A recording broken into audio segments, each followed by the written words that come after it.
Hi అండి, నమస్తే. నేను మీ శిరీష, సిరి 999. అందరూ బాగున్నారా? ఈరోజు నేను మీ ముందుకు ఒక మంచి కథతో వచ్చేసాను. మరి ఆ కథ ఏమిటో దాని గురించి మొత్తం విందామా? మరి వినే ముందు నా ఛానల్ని సబ్స్క్రైబ్ చేసుకున్నారా? చేసుకోకపోతే అర్జెంటుగా చేసేసుకోండి. అంతే కదండోయ్, ఈ కథ పూర్తిగా వినండి. అంతేకాదు, మీరు వినేది కాకుండా మీ ఇంట్లో పిల్లలకు కూడా ఈ కథ వినిపించవచ్చు.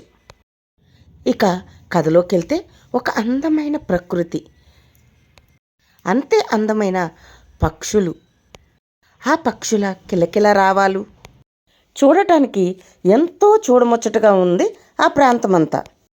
ఆ ప్రాంతంలో ఉన్న ఒక చెట్టు మీద చక్కని పక్షులు నివసిస్తూ ఉన్నాయి.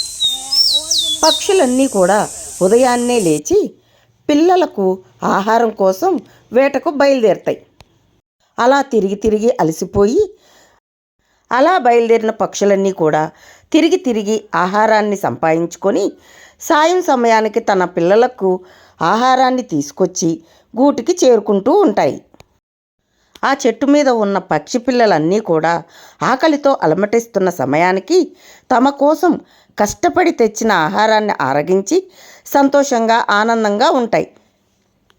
ఆ పక్షులన్నీ కూడా తమ పిల్లల యొక్క సంతోషాన్ని చూసి పక్షులు కూడా సంతోషంగా ఉంటాయి. అదే చెట్టు మీద తేనెటీగల సముదాయం ఒకటి తేనె పుట్టను పెట్టుకొని ఉంటాయి. మరుసటి రోజు ఉదయాన్నే పక్షులన్నీ కూడా ఆహారానికి బయలుదేరాయి. అందులో ఒక పక్షి అలా తేనె పుట్టను చూసి అందులో ఉన్న తేనెటీగతో ఈ రకంగా అంది.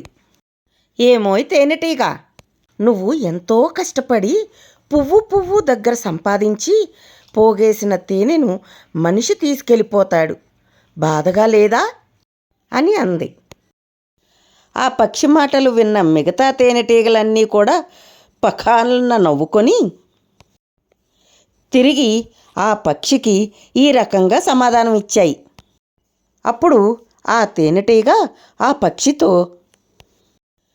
తేనె సంపాదించడం అనేది ఒక కళ, ఆర్ట్.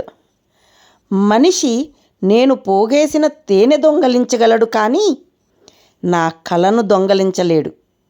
నేను మళ్ళీ సంపాదించగలను అనే నమ్మకం నాకు ఉన్నప్పుడు బాధపడి కాలాన్ని వృధా చేసుకోవడం అనవసరం అని ఆ పక్షితో చెప్పింది. అబ్బబ్బబ్బబ్బబ్బా, ఏం చెప్పిందండి!